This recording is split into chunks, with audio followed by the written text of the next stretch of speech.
In today's video, I'm going to teach you step by step how to effectively door knock your final expense leads.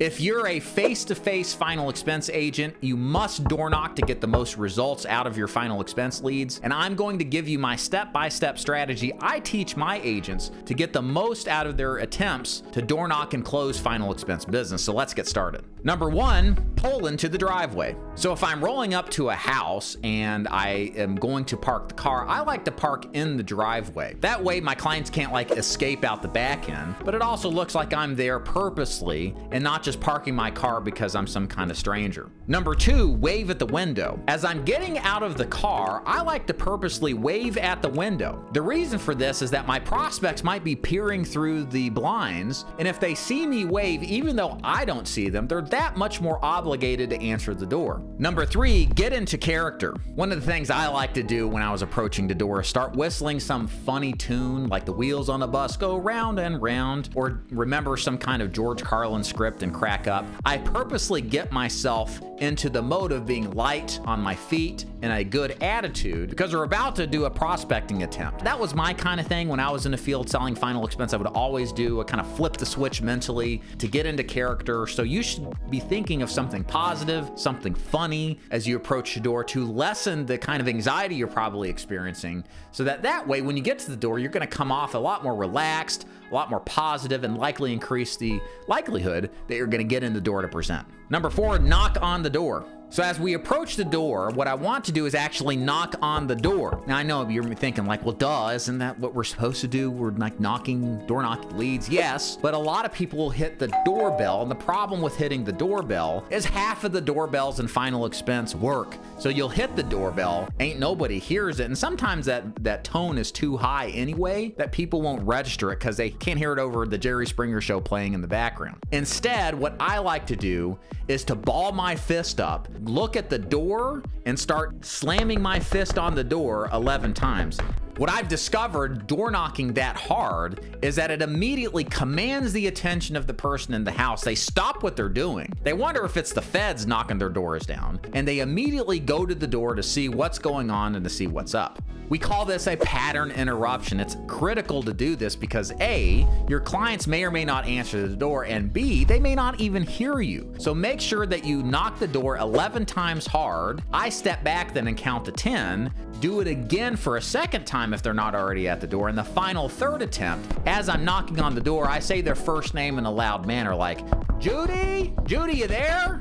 Step five, say your script. Now that you've got the client's attention and now that they're answering the door, first of all, make sure as they approach the door to look into the peephole. You see, the peephole is going to be lighted up. As soon as it is darkened, that means their big old melon is in front of the peephole, and you should go ahead and wave at the peephole again. Again, we're trying to obligate our client to actually answer the door. As they open the door, here's the exact script I like to use. Hey, Mrs. Jones, my name is David Duford, and the reason I'm here is because you filled out this card requesting information about our new state-regulated final expense programs. I was in the area, and it's my job to deliver this information you requested. All I need is 5 minutes to show you how it works. I wonder if we could sit over here on the porch, or should I come in? I love this script because it sells the appointment, it shows them what they did, and I assumptively close by saying, do you want to sit out here or do you want to go inside? Do you want to do the presentation here or do you want to do it inside? I don't ever ask them permission to do the presentation because all good salespeople should assume the close from the very instance they're there to the last instance where they actually close the deal. Step six, reverse objections. Of course, every good agent that sells final expense that door knocks is going to get objections, so you need to be prepared to how to deal with them. What I'm about to share with you is my favorite objection rebuttal strategy that literally works for all objections you're going to hear, and I call it the ASK methodology. Here's how it works. A stands for answering the objection, S stands for selling the appointment, and C stands for closing the appointment. Let's go through a couple of objections to reinforce how this strategy works so you can see the script in action. Your client says, I'm busy. Your response is, No problem. All I need is 5 minutes to do what I need to do, then I'll be out of your hair. Do you want to sit out here on the porch or should I come in? Your client says, I've already got life insurance. Your response is, no problem. All I need is 5 minutes to deliver the information you requested. What you decide to do with it is up to you. Should I take my shoes off before I come in? Now notice with both of those objections, they're basically the same. We've answered the objection with a brief, that's fine, or no problem. We sell the appointment by saying, all I need is a few minutes to do my job and show you the information you requested. And then we close by assumptively closing, are we gonna sit on the porch or come in? Or the little variation I used, should I take my shoes off before I come in? Assuming we're coming in and not asking for permission. So this objection rebuttal strategy just works for anything. Think about the other objections that you hear, test it out with this strategy, and you'll find that this script works wonderfully well to handle them all. Other door knocking factors to consider. So there's a couple of things I want to share with you as we conclude this video that you need to be prepared for when you go out and door knock. Number one, try to make sure that you're door knocking not the front door of the house, but the side door. Most people in the final expense business don't use their front door. They only use their carport door or their side door. So if you're going to a house, make sure you knock on the side door first before the front door.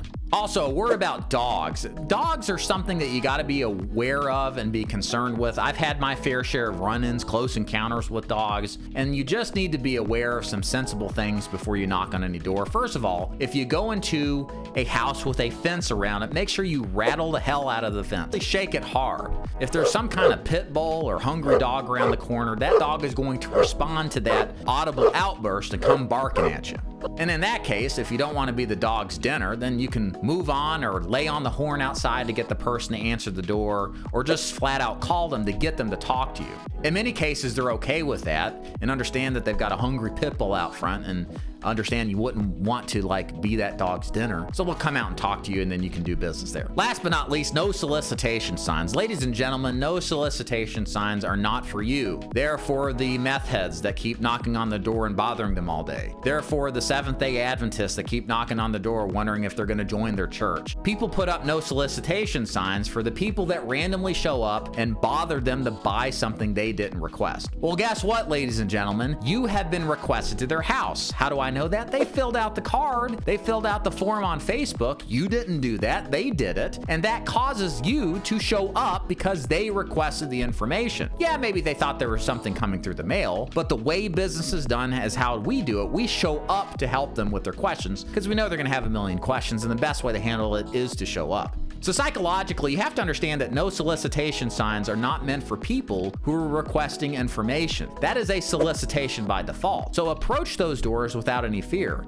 If you're really worried about knocking on a door that has a no solicitation sign, here's a tip of advice that really helped me, is just apologize. Apologize and blame it on the guy or the manager that sent you out to do it. My script would be something like this. Hey, Mrs. Jones, my name's Dave Tour. I'm really sorry for showing up at your door. Let me explain to you why. First of all, you had sent this card in. You had requested the information. My boss makes me run out here and talk to you to show you the information you requested. All it needs is 5 minutes for me to deliver this, and so I can make my boss happy. Do you mind if we sit out here on the porch, or should I come in? So when you use this kind of script and you place blame on the boss or the other guy, most of your prospects aren't going to be as negative or nasty towards you when it's the other guy that was pushing you to do the job. All of us have had jobs where we had to do things we didn't want to, and most people have some empathy towards this. And I've seen this strategy work very, very well, and highly recommend it if you feel kind of antsy about showing up to a no solicitation door. So that's how you door knock. I hope this video was very useful for you and got some value out of it. Please leave a thumbs up and subscribe if you haven't. If you'd like to join my agency to learn how to door knock, set appointments, and sell final expense successfully, go to daviddefour.com. You see lots of resources there. You'll also see some free courses where I teach more about door knocking as well as the entire final expense sales process. So make sure you check that out. There's no cost, it's completely free. And as always, thank you so much for being here and watching. See you next time.